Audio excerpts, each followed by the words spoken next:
Assalamualaikum warahmatullahi wabarakatuh. Selamat pagi, salam sejahtera untuk kita semua. Perkenalkan, nama saya Erdian Hardiana. Saya salah satu dosen di program studi pendidikan akuntansi Fakultas Pendidikan Ekonomi dan Bisnis Universitas Pendidikan Indonesia. Pada hari ini, izinkan saya untuk memaparkan sedikit terkait dengan mata kuliah yang saya ampu, yaitu mata kuliah Hukum Pajak dan Perpajakan.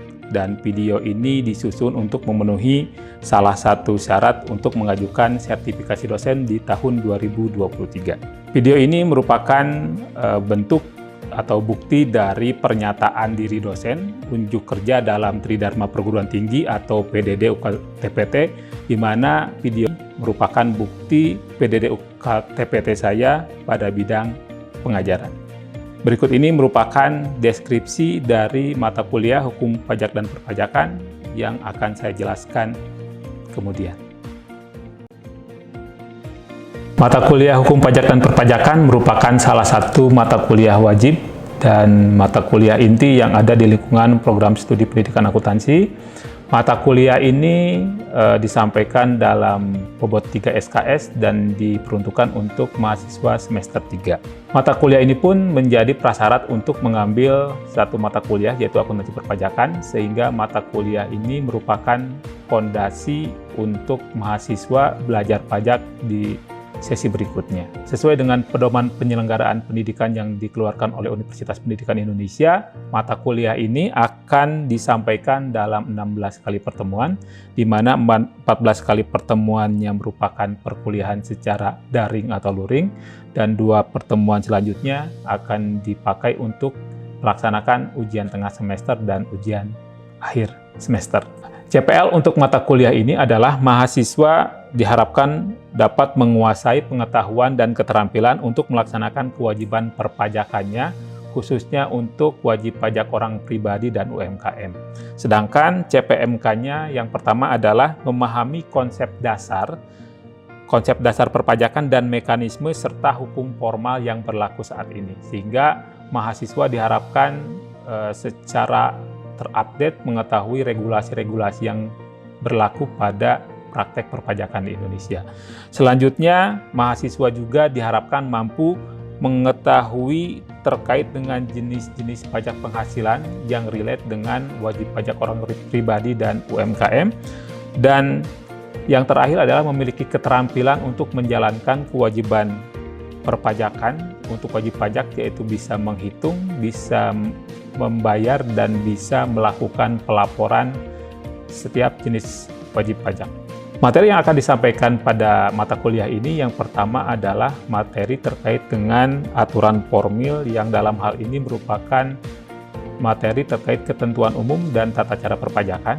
Di situ akan dipelajari mulai dari bagaimana konsep dasar, kemudian bagaimana mereka untuk mendaftarkan diri menjadi wajib pajak, memperoleh NPWP, kemudian bagaimana perbedaan pembukuan dan pencatatan, kemudian bagaimana sampai ke tahap pemeriksaan, bahkan sampai ke keberatan banding dan peninjauan kembali. Selanjutnya, materi yang kedua adalah mahasiswa diharapkan mampu untuk menjalankan kewajiban perpajakannya. Dalam hal ini tadi mereka dapat menghitung, kemudian membayar dan melaporkan untuk setiap jenis pajak penghasilan yang ada di orang pribadi dan UMKM. Misalnya di sini kita akan pelajari pasal 21, PPh pasal 22, 23, 24, 25, 26, kemudian ada PPh pasal 4 ayat 2, kemudian ada PPh tahunan yaitu PPh pasal 29. Selain itu, kita juga akan mempelajari terkait dengan bagaimana penerapan perpajakan untuk UMKM. Ini menjadi sangat penting karena UMKM menjadi salah satu tulang punggung dalam perekonomian, dan beberapa data menyatakan bahwa UMKM memiliki pengetahuan yang relatif terbatas terkait dengan perpajakan. Jadi di mata kuliah ini kita akan berikan suplemen terkait dengan materi untuk UMKM. Baik, selanjutnya saya akan mencoba menjelaskan terkait dengan delivery, kemudian interaction, dan assessment sesuai dengan panduan. Yang pertama, mata kuliah ini akan disampaikan baik secara luring maupun daring tergantung kepada materi dan tujuan pembelajaran. Tatap muka langsung dapat digunakan dengan menggunakan fasilitas yang ada, dalam hal ini ruangan yang dilengkapi dengan berbagai fasilitas. Kemudian kita juga bisa menggunakan video conference.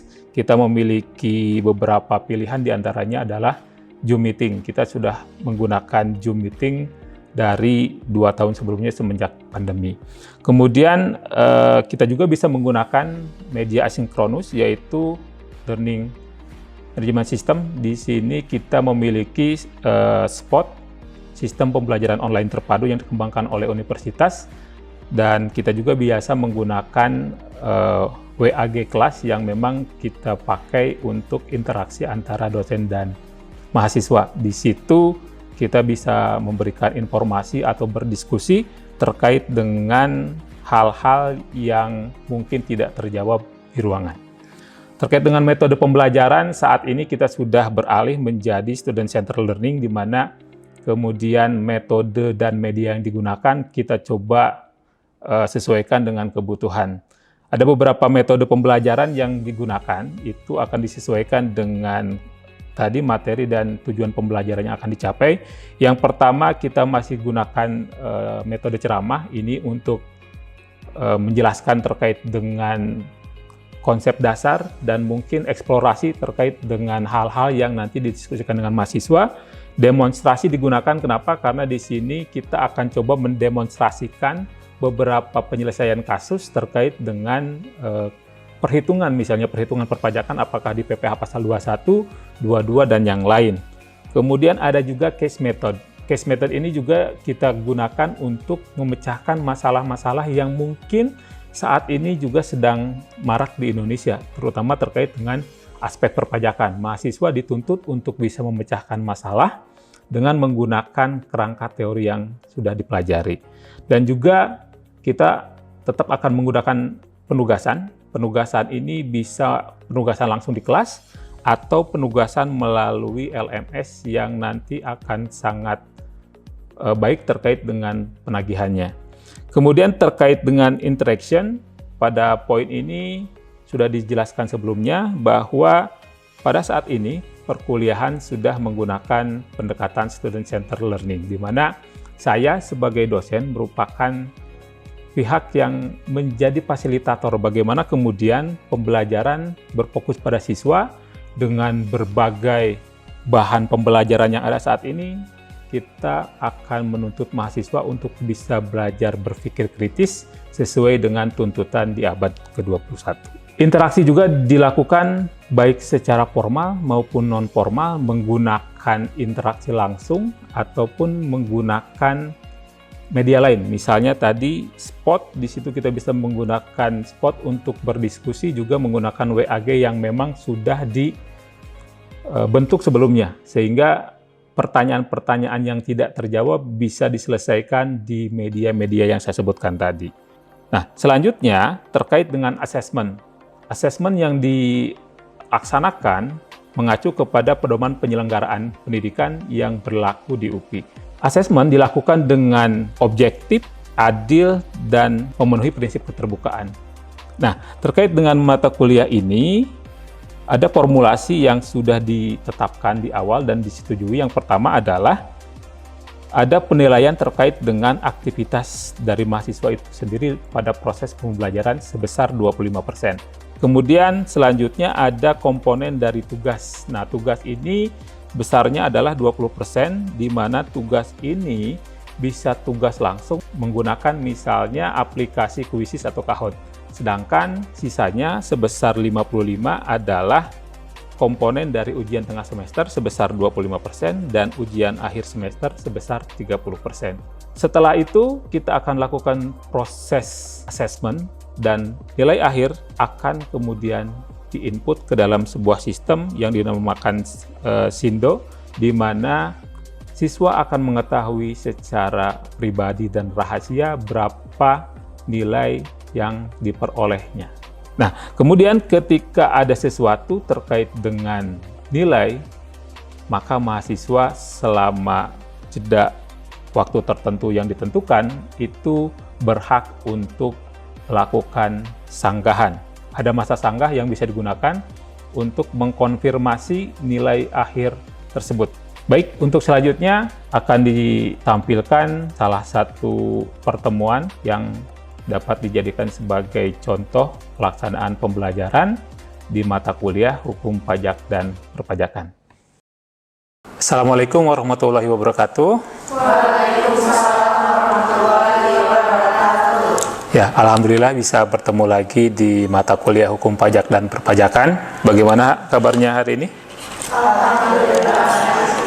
Ya, baik, untuk menambah hikmah dan nanti keberkahan, kita doa dulu ya sebelumnya. Silakan KM untuk memimpin doa. Baik teman-teman, alangkah baiknya sebelum kita memulai pelajaran, alangkah baiknya kita berdoa sebelum kepercayaan masing-masing. Berdoa dimulai.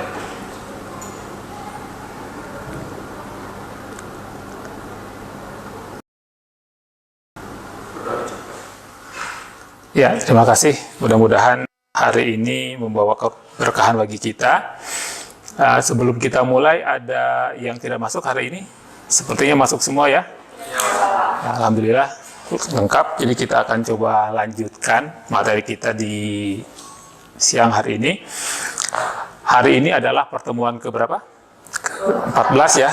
Ke-14, jadi artinya kita akan satu kali lagi. Jadi hari ini, kemudian nanti minggu depan pertemuan ke-15, kemudian nanti 2 minggu lagi kita akan melaksanakan UAS. Nah, di pertemuan ke-14 ini kita akan masuk ke materi yang baru ya. Materi yang baru setelah kemarin kita belajar mengenai perhitungan PPh pasal 21, 2, 23, 24, banyak ya, 25, 4 ayat 2 itu kan banyak, nanti Anda pasti lumayan lah nanti pada saat UAS itu ya. Nah, sekarang kita akan masuk ke materi yang baru terkait dengan pajak penghasilan bagi UMKM. Ada yang tahu dulu UMKM? Singkatan dari apa? Boleh? UMKM itu usaha mikro kecil menengah. Betul sekali. Ada yang punya usaha sekarang? Ada yang sudah punya usaha kan nanti? Orang tua ya, orang tua biasanya di rumah misalnya ya, bikin warung itu masuk ke dalam UMKM. Sekarang kan banyak ya, misalnya ada yang teguk haus, apalagi sekarang siang-siang gitu ya. Itu salah satu bentuk dari UMKM. Nah, pertanyaannya adalah, UMKM itu nanti kena pajak nggak? Wajib pajak bukan? Nah, ada yang sudah mulai baca? Pajaknya apa saja, tarifnya gimana, sama nggak misalnya dengan yang lain? Nah, kita akan belajar di sini, ya. Jadi di pertemuan hari ini tujuan pembelajarannya adalah nanti Anda diharapkan mampu untuk dapat ini menganalisis dan menentukan usaha yang masuk UMKM itu yang mana, gitu ya. Yang Pak, kalau Telkom itu masuk nggak? Ya nggak mungkin masuk, itu kan sudah beda skala, beda kelas ya. Misalnya tadi yang di pinggir jalan, kemudian yang rumahan. Nah, tapi kan nanti ada UMKM, ada mikro, kecil, menengah. Sama nggak? Beda, nanti ada kriterianya. Nah, masalahnya adalah nanti kategorisasi UMKM itu berbeda antara undang-undang yang dipakai ya di kementerian yang lain dengan regulasi perpajakan, nanti beda. Makanya nanti Anda harus paham dulu karakteristik seperti apa yang disebut dengan UMKM di perpajakan.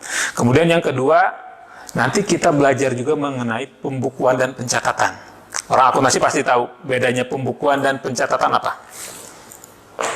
Kalau pencatatan itu lebih fokus ke laba atau omset? Ya. Kalau pencatatan cuma dicatat nih. Nah, betul. Biasanya ya yang punya usaha di rumah itu biasanya ngitungnya bukan laba, tapi omset. Total penjualan berapa? Dan itu hanya dicatat, namanya pencatatan. Kalau pembukuan yang kita pelajari di akuntansi, nanti pembukuan itu dibukukan. Nanti ada akun, akhirnya ujungnya apa? Laporan keuangan. Nah, nanti kenapa saya menjelaskan ini? Karena nanti UMKM dapat memilih dua jenis tarif, mau pakai final PP23 atau menggunakan tarif normal. Kalau tarif normal harus menyelenggarakan pembukuan, karena nanti dibutuhkan apa? Dibutuhkan laba komersil, gitu ya. Kemudian nanti Anda juga diminta untuk menghitung pajak terutang UMKM, baik menurut PP 23 2018 atau dengan tarif normal yang dengan menggunakan PPh pasal 17 tarifnya di sana. Nah, kemudian nanti mekanisme pembayarannya seperti apa, kemudian pelaporannya pakai SPT yang mana, nanti juga kita bahas di pertemuan yang akan datang. Nah, sebelum kita masuk, nah kita kuis dulu nih, gitu kan ya. Kalau di sini nggak ada hadiah 500.000 atau 2 juta. Ini kita akan kuis, ini akan melihat sejauh mana sebetulnya tadi Anda tahu apa itu UMKM, kemudian karakteristiknya, sehingga nanti kita akan bisa melanjutkan dari mana gitu ya. Nah, saya sudah siapkan, kita sudah menggunakan Kahoot.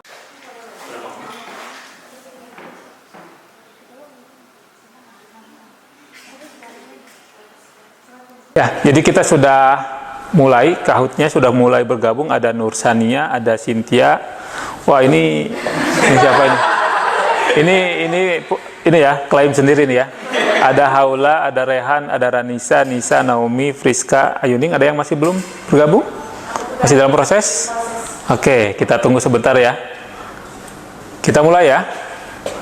Oke, bismillah. 1, 2, 3. Silahkan dikerjakan.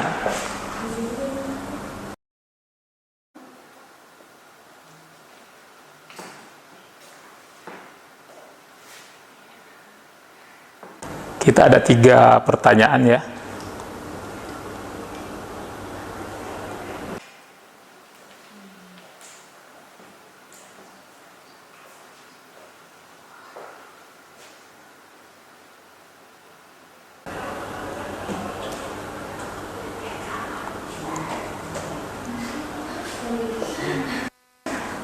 Oke. Yang omsetnya 4,8 miliar ya. Nah, ini top skornya. Yuk, yang kedua. Nah, kita bicara tarif nih. Tarif yang mana?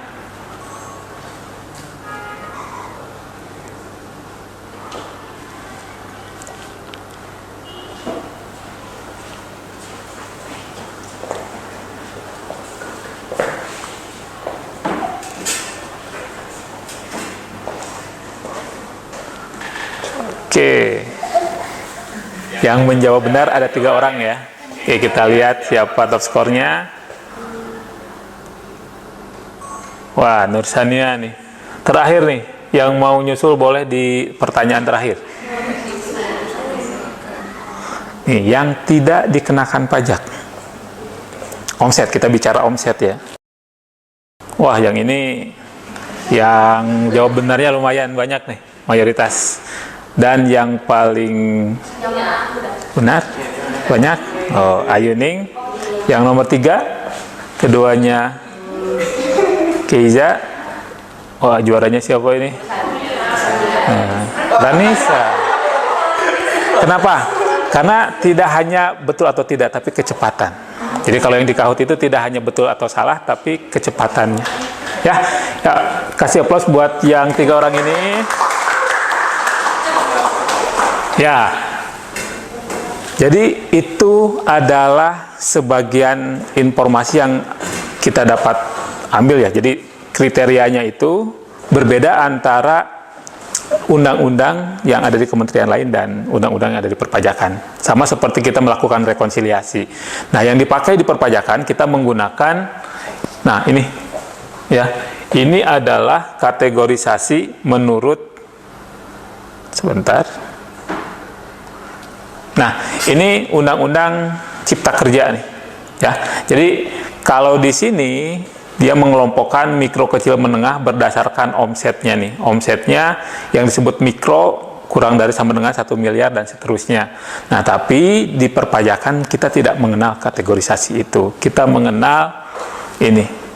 Di PP 23 tahun 2018 di situ disebutkan yang menjadi subjek untuk PPh UMKM adalah wajib pajak dengan omset nih atau peredaran bruto tidak melebihi 4,8 miliar dalam 1 tahun pajak. Jadi kalau misalnya kita punya usaha nih, kemudian masih 4 miliar, maka kita masuk ke dalam kategori UMKM. Tapi kalau sudah di atas 4,8, misalnya 5 miliar dan seterusnya, kita sudah tidak lagi masuk dalam kategori ini, sehingga PP yang 23 tahun 2018 menjadi tidak berlaku. Oke ya. Nah, di PP ini diatur siapa sebetulnya yang bisa menjadi UMKM. Apakah UMKM itu harus selalu entitas seperti CV misalnya, firma? Bisa nggak orang pribadi? Bisa. Jadi kalau misalnya Anda nih punya usaha, misalnya Anda mahasiswa, punya bisnisnya mau jasa, mau dagang, bebas. Nah, selama omsetnya dalam 1 tahun kurang dari 4,8, ya tidak melebihi 4,8 miliar, Anda masuk ke sini. Nah, kemudian saya jelaskan ini karena nanti ketika Anda menjadi kategori UMKM, maka ada 2 pilihan untuk melaksanakan kewajiban perpajakan Anda, terutama dalam menghitung. Karena wajib pajak itu kewajibannya ada 3 sebetulnya. Apa? Menghitung pajak terutang, membayar, kemudian melaporkan. Betul. Nah, pada membayar nanti kita, kalau UMKM ya, kalau misalnya kita masih masuk dalam kategori UMKM, maka kita bisa memilih 2. Bisa menggunakan PPh yang masuk, yang ini final ya, PP 23 2018, atau menggunakan tarif normal. Kalau tarif normal, salah satu syaratnya adalah Anda harus menyelenggarakan pembukuan, betul, karena nanti harus melampirkan apa? Melampirkan laporan keuangan, ya. Nah, tapi di sini ada penjelasan. PP 23 2018 ini tidak selamanya bisa dipakai.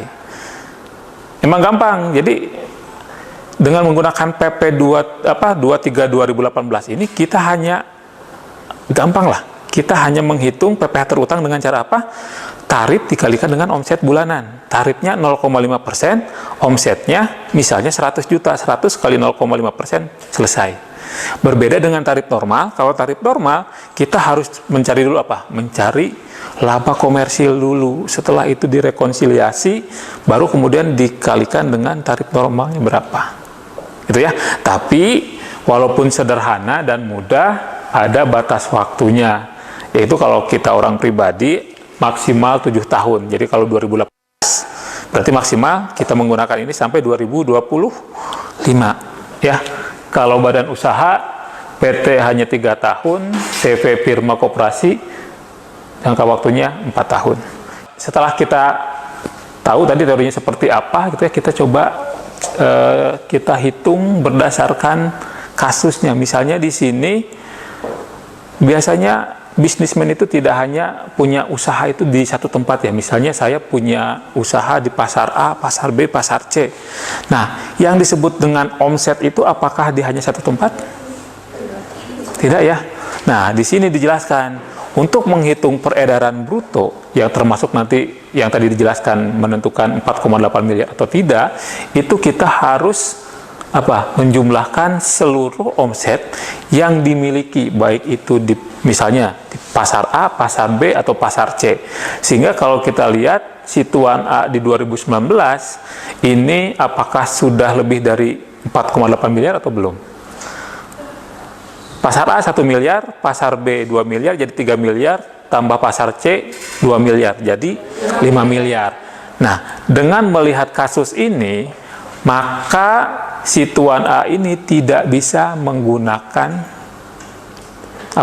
menggunakan fasilitas PP 23 tahun 2018. Artinya dalam menghitung pajak situan A, dia tidak boleh lagi mengalihkan 0,5% dikalikan dengan omset.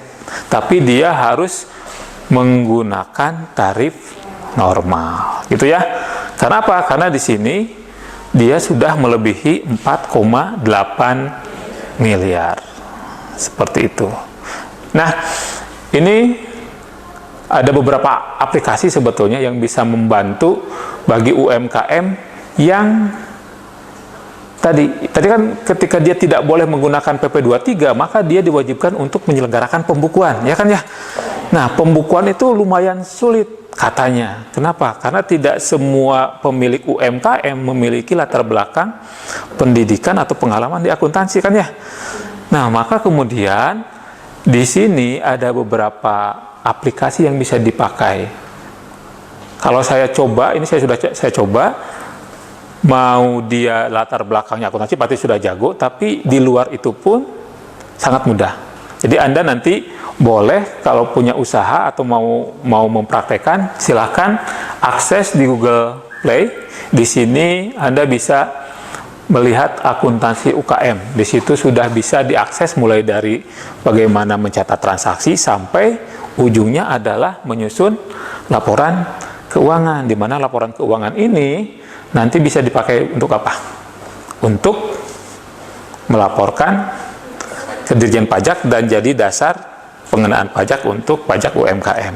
Tapi tidak lagi menggunakan tarif PP 23 2018. Gitu ya. Oke, ini perbedaan-perbedaannya nanti kita bisa bandingkan mulai dari subjek pajaknya siapa, kemudian yang dikecualikan dari subjeknya seperti apa, dan seterusnya.